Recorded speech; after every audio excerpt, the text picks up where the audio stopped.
Hello বন্ধুরা, welcome to simple cooking with Moumita. আজকে নিয়ে চলে এসেছি আবারও নতুন ধরনের একটি রেসিপি, যেটা দিল্লিতে খুব ফেমাস আর ভাইরাল হয়েছিল আর মানে ইন্টারনেট দুনিয়াতে। তো মহব্বতে শরবত, তো সেই শরবতের রেসিপি নিয়ে আজকে চলে এসেছি আমি। প্রথমে একটা দুধের প্যাকেটকে দেখতেই পাচ্ছেন কেটে নিলাম, 5 টাকার একটা দুধের প্যাকেট। এবার আমি এটা নর্মাল জল দিয়ে গুলে নেব। আপনারা চাইলে গরম জল ইউজ করেও এটা গুলে নিতে পারেন। এরপর আমি এটা ভালোভাবে গুলে, আর আমি যে দুধটা নিয়েছি প্রায় 500 লিটার মতো দুধ নিয়েছি, এই 500 গ্রামের মতো ওই দুধটার মধ্যে আমি এই দুধটাকে মিশিয়ে দিলাম। তাহলে একটু বেশি হবে আর একটু ঘন তাড়াতাড়ি হয়ে যাবে দুধটা, এই জন্যই এই দুধটা নেওয়া। এবার ভালোভাবে দুধটা ফুটে যাবে, তাহলেই দুধটা কিন্তু রেডি হয়ে যাবে। এখানে দুধটার আর কোনো কাজ নেই, ফুটে গেলেই রেডি। এবার গোঁদ কাতিরা, যেটা গরমকালে আমাদের শরীরকে খুব ভালোভাবে ঠান্ডা রাখে, সেটা নিয়েছি। আর সেটা আমি ভালোভাবে ভিজিয়ে রেখেছিলাম।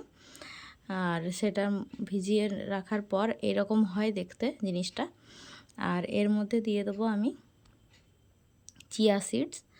এখানে আপনারা বেসিল সিডসও ইউজ করতে পারেন, আমি এখানে চিয়া সিডসই ব্যবহার করেছি। আর এর মধ্যে মিশিয়ে দেবো আমি তরমুজের স্লাইস, কুচি করে কেটে রাখা তরমুজ ছোটো ছোটো কুচি করে কেটে নিয়েছিলাম। এরপর এর মধ্যে দিয়ে দেবো আমি রুয়াবজা,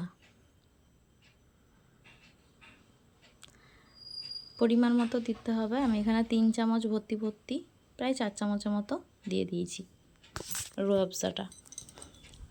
এরপর দিয়ে দিচ্ছি বরফ বা ঠান্ডা জলও এখানে ব্যবহার করতে পারেন। এরপর ভালোভাবে মিশিয়ে নিতে হবে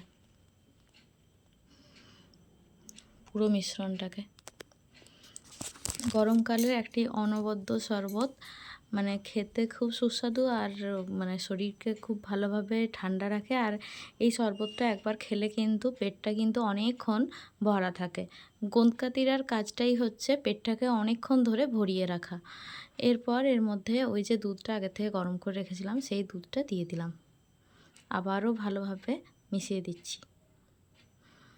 এবার সুইটনার হিসাবে আমি এখানে কনডেন্স মিল্ক ব্যবহার করেছি। আপনারা চাইলে দুধের মধ্যে আগের থেকে চিনি মিশিয়েও দুধটাকে ফুটিয়ে নিতে পারেন, তাহলেও কিন্তু রেডি হয়ে যাবে। আর তরমুজের মধ্যে যেহেতু একটা সুইটনার থাকেই, তার জন্য এখানে আমি কোনো প্রকারের চিনির ব্যবহার করিনি। এই যে কনডেন্স মিল্কটা দিয়ে দিলাম, এর থেকে যে চিনিটা মানে দেওয়া আছে, এর থেকে ওই যে সুইটনারটা আসবে ওতেই কিন্তু আমাদের হয়ে যাবে।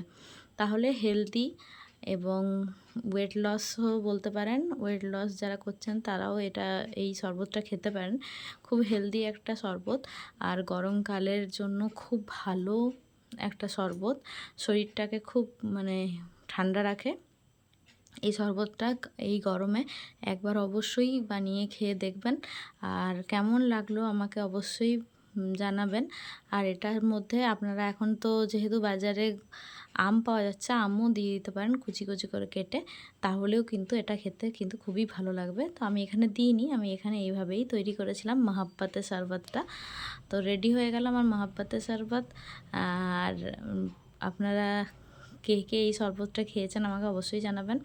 আমি এই ফার্স্ট টাইমই খেয়েছি এই শরবতটা।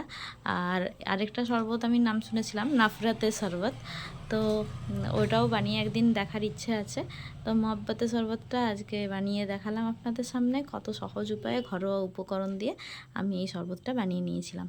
তো উপর থেকে একটু কুচনো তরমুজ কুচি আমি দিয়ে দিয়েছিলাম। দেখতেও খুব টেম্পটিং হয়েছে, খেতেও কিন্তু খুব অনবদ্য হয়েছে এই শরবতটা। বাড়িতে অবশ্যই বানিয়ে দেখবেন যদি এখনও না খেয়ে থাকেন। আর খেয়ে কেমন লাগলো অবশ্যই আমাকে কিন্তু জানাবেন। গোঁদকাতিরার আরও অন্য ধরনের আমি শরবত খুব তাড়াতাড়ি নিয়ে আসবো আপনাদের কাছে। টাটা।